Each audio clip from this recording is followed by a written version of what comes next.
সন্ত্রাসের আঁতুড়ঘর ভাঙড় এমনই এক চাঞ্চল্যকর দাবি করলেন সিপিএম এর রাজ্য সম্পাদক মোহাম্মদ সেলিম। ডিওয়াইএফআই এর এক কর্মীকে পুলিশ যখন অ্যারেস্ট করে রাতে, সেই সময় সিপিএম এর রাজ্য সম্পাদক মোহাম্মদ সেলিম দাবি করছেন ভাঙড় সন্ত্রাসের আঁতুড়ঘর। শাসক দল আসার পরেই কখনো ঘরবাড়ি লুট করা হচ্ছে সাধারণ মানুষের, কখনো তাদের মাছের ভেড়িতে ক্ষতি করা হচ্ছে, কখনো বাইক কেড়ে নেওয়া হচ্ছে, কখনো বাইক আগুন লাগানো হচ্ছে।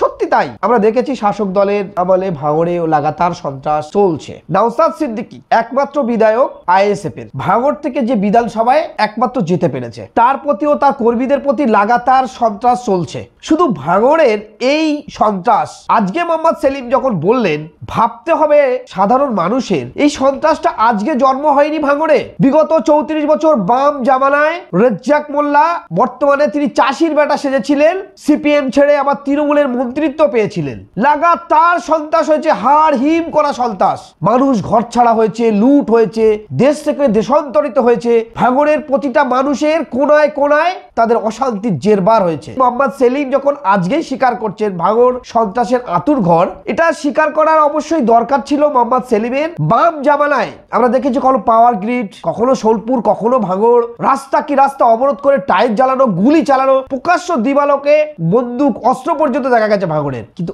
আজকে যখন ডিওয়াইএফআই এর একজন যুব নেতা তাজকে যখন রাত্রে পুলিশ অ্যারেস্ট করছে, কি অভিযোগে কি বিষয় সেটা তো একটা পরের বিষয়, কিন্তু মোহাম্মদ সেলিম এতদিন পরে তিনি স্বীকার করছেন ভাঙড় সন্ত্রাসের আঁতুড়ঘর। এই সন্ত্রাসের আঁতুড়ঘর তো আজকে থেকে তৈরি হয়নি, দীর্ঘদিন ধরে ভাঙড়ের মানুষ অস্থিরতার পরিবেশে রয়েছে।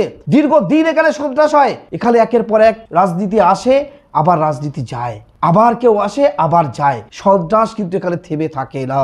সাধারণ মানুষের কাছে শুধু একটাই বলবো, 34 বছর বাম জামানায় ভাঙড়ের মানুষ অনেক সন্ত্রাস দেখেছেন, বর্তমানে হয়তো দেখছেন। কখনো কাইজার, কখনো আরাবুল, কখনো লাল্লু, কখনো রেজ্জাক চাষার বেড়া সেজেছিল। কিন্তু আজকে কোথায়? রাজা আসবে, রাজা যাবে, রাজনীতি হবে, আবার রাজনীতি বদলাবে। কিন্তু ভাঙড়ের মানুষ ভাবা উচিত যে মোহাম্মদ সেলিমের মতো একজন ব্যক্তি, যিনি সিপিএম এর রাজ্য সম্পাদক, তিনি প্রকাশ্য তার ফেসবুক পেজে লিখছেন ভাঙড় সন্ত্রাসের আঁতুড়ঘর।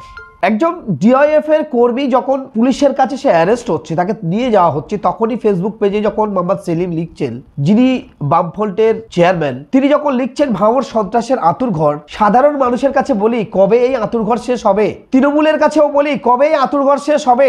সিপিএম এর কাছে বলি দীর্ঘদিন তো আঁতুড়ঘর তৈরি হয়েছে, কারা তৈরি করে সেটা আপনারা ভালো করে জানেন, কিন্তু এই আঁতুড়ঘর কবে শেষ হবে? ভাবার বিষয় আছে, কবে শেষ হবে এই আঁতুড়ঘর? ভাঙড়ে সংখ্যালঘু মুসলিম সম্প্রদায়ের বসবাস, তাই যা খুশি তাই ইচ্ছা বলা যায়। বিজেপির মুখ থেকেও শোনা গেছে সন্ত্রাসের আঁতুড়ঘর, কবে শেষ হবে ভাবার সময় এসেছে সাধারণ মানুষের।